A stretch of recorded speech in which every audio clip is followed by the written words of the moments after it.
We live in a society where we hear things and then we just believe things because it sounds good and we're too lazy to research it ourselves. But over here, we are in the business of trying to create something just to stay relevant. So when we hear phrases like, hey, zero RB is the best way to draft, or running backs suck, go heavy wide receiver, I never lose, it kind of makes us throw up in our mouth a little bit. But when you actually look at the facts, do these things work? Well, I just spent like 25 hours in a dark hole researching the balls off of it, so let's find out. So here's what I did. Buckle up because I'm about to take you to fantasy church today. I went back and drafted 4 teams off of actual 2022 ADP using a 12-team league format. I drafted a team with an early round pick, 2 middle round picks, and a late round pick. I then went through and shut my brain off. Tried to forget everything that I possibly knew that happened in 2022. Why did I do that? Duh, because I'm supposed to be drafting a team in 2022 without knowing the actual outcomes. I then drafted 8 rounds for 4 teams from each one of these draft spots. A 0 running back strategy, a 0 wide receiver strategy, and then 2 balanced teams that were basically a mixture of the 0 RB and the 0 wide receiver.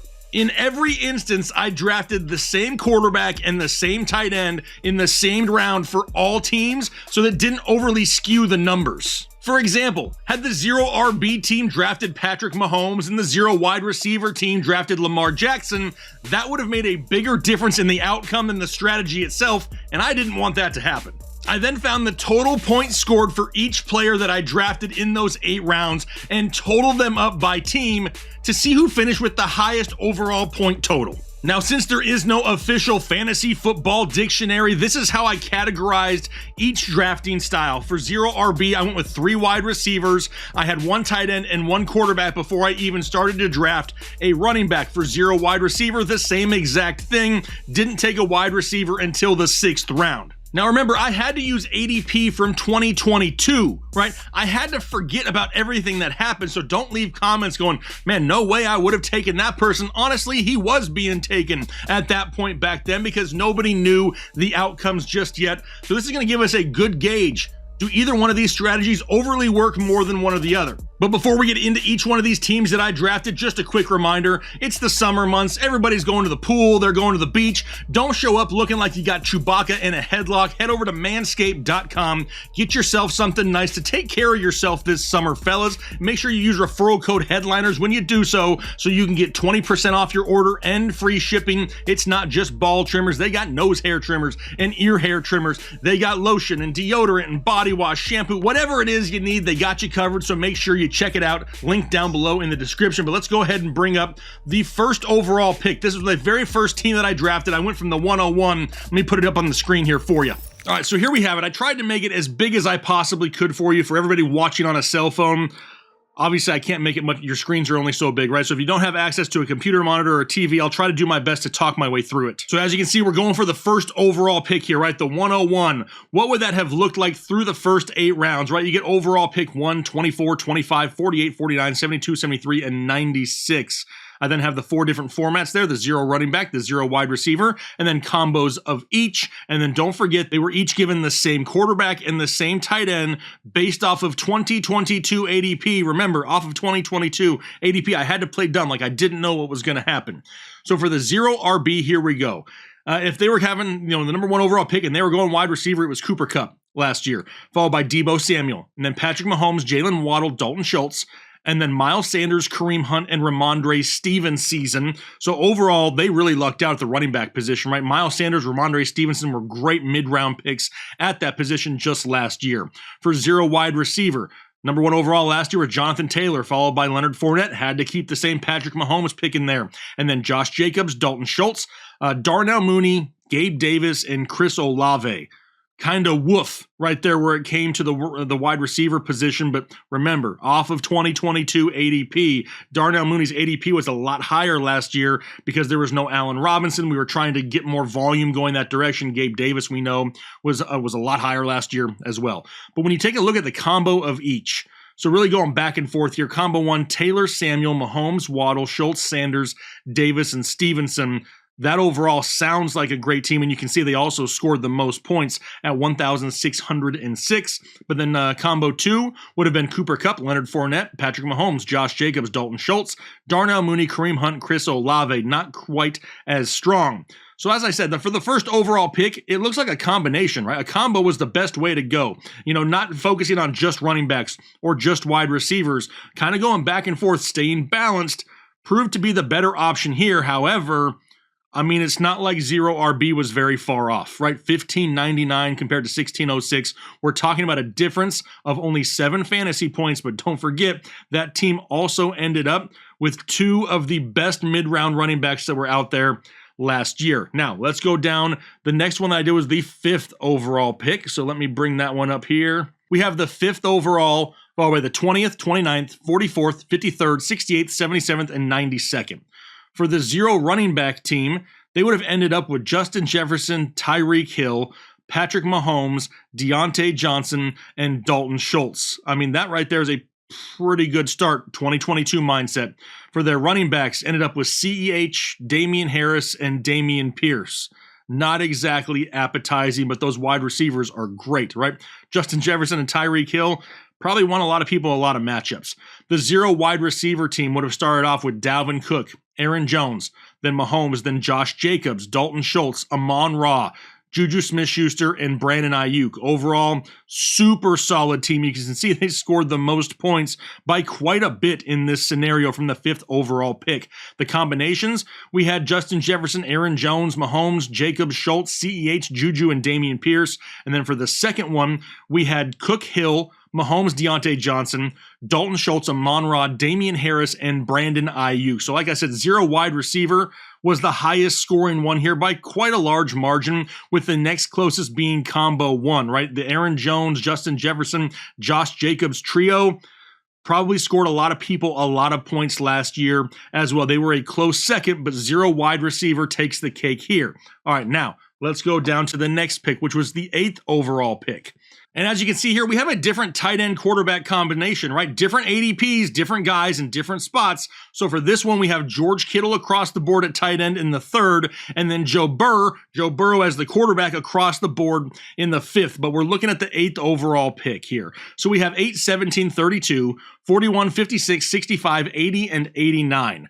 For the 0 RB team, we had Jamar Chase, CeeDee Lamb, George Kittle, Terry McLaurin, and Joe Burrow. Not a bad start for the first 5 rounds if this is the strategy you're going after. But then we were able to take some running backs, and based off the ADP, it was CEH, Tony Pollard, and Cordero Patterson. Obviously, Tony Pollard played great. Other 2, not so much. For 0 wide receiver, we would have had Joe Mixon, Saquon Barkley, George Kittle, Travis Etienne, and Joe Burrow. I like that one quite a bit myself. And then at the wide receiver position, Chris Godwin, DeAndre Hopkins, and Allen Lazard. So obviously Hopkins didn't play a full season. Chris Godwin had a solid year. I'm not going to say it was a great year. Allen Lazard kind of is what he is there, right? What he has been for the past few years. How about the combination of each one of these teams now? So combo 1 would have been Chase, Barkley, Kittle, Etienne, Burrow, CEH, Hopkins, and Patterson. And that would have been 1,535 points. But the overall winner here was combo 2. They had Joe Mixon, CeeDee Lamb, George Kittle, Terry McLaurin, Joe Burrow, Chris Godwin, Tony Pollard, and Allen Lazard. They scored a total of 1,733 points, which was almost 100 points higher than the next closest finisher, which was 0 RB. So once again, the balanced approach is what's winning here. So let's go down to the last pick we did. It was the 12th overall pick. So you had pick 12, 13, 36, 37, 60, 61, 84, 85. For the 0 running back guys, you had Devontae Adams, Stephon Diggs, and Michael Pittman. Not a bad start for 2022 mindsets. But then we also had to change up the tight end and quarterbacks here again for different ADP. We would have had Darren Waller in the 4th and Jalen Hurts in the 5th. So then we had A.J. Dillon, Kenneth Walker, and Devin Singletary as the 0 RB RBs for this team. For 0 wide receiver, would have started off as Nick Chubb, Alvin Kamara, David Montgomery, followed by Waller and Hurts, and then their wide receivers, it would have been Amari Cooper, Devontae Smith, and Drake London. pretty solid wide receivers there for sure. I would probably take those wide receivers over the running backs from the 0 RB team. But then when you put the combo together, once again, you can see that it's the balanced approach that is so much more beneficial in fantasy football. So you would have had for combo 1, Adams, Kamara, Pittman, Waller, Hurts, Dillon, Smith, and Singletary. And then combo 2 would have been Chubb, Diggs, Montgomery, Waller, Hurts, and then Cooper, Walker, and Drake London, with the highest scoring team here being combo number 1, a balanced approach, right? Kind of going back and forth, taking the best players available. The next highest scoring team was, yes, once again, 0 RB. So really, in conclusion, going 0 running back, 0 wide receiver doesn't really help you one way or another. 75% of the time in just our little exercise here today resulted in the highest scoring team being a balanced selection of both running backs and receivers early, really trying to go after the best possible players, the best options available to you on the draft board when you're on the clock. So what is it that really is important then? And honestly, first thing I'm going to tell you right now, it's nailing the quarterback position in the right round. You mess that up and your strategy that you entered the draft with isn't worth more than like 1 square of single-ply toilet paper even during COVID. How about the myth out there that you see all over the place on how easy it is to find mid-round running backs that can absolutely flourish and help your roster? There were only 5 running backs last year after the 5th round that truly helped carry your fantasy team. They were Miles Sanders, Tony Pollard, Kenneth Walker, Ramondre Stevenson, and Jamal Williams. So really, in order for 0 RB to work, somebody would have had to draft 3 of the 5 of those guys listed just in the same team to really have a good chance at being the highest scoring option. Now, was that possible? Absolutely. I'm sure there were some teams out there that had Miles Sanders, Tony Pollard, and Ramondre Stevenson in 12-team formats. But I'm almost willing to bet there were very few 0 RB teams that ended up with all 3 of those guys on their roster, but that's really kind of impossible to find out. Now, as for wide receivers, after the 5th round, there were 8 wide receivers that finished inside the top 24 and helped your fantasy team majority of the season. It was Amari Cooper, Chris Godwin, Amon-Ra St. Brown, Devontae Smith, Brandon Ayuk, Tyler Lockett, Christian Kirk, and Garrett Wilson. So if anything, there were more mid-round wide receivers that could help your team than there were mid-round running backs if you really wanted to split hairs. But let's not completely mind melt this thing here and try to reinvent the wheel. Stop worrying about stupid early round strategies and draft the best players available each and every year. Every year, we're going to have running backs and wide receivers that bust in the early rounds. Every year, we're going to have running backs and wide receivers that pop off that were taken in the mid rounds. Just think about a few of the names that we just mentioned, right? Some of those running backs and wide receivers that helped you in the middle rounds. The Sanders, Pollards, Walker, Stevenson, Williams, Amari Cooper, Godwin, Amon-Ra, Devontae Smith, Brandon Ayuk, Tyler Lockett, Christian Kirk, Garrett Wilson.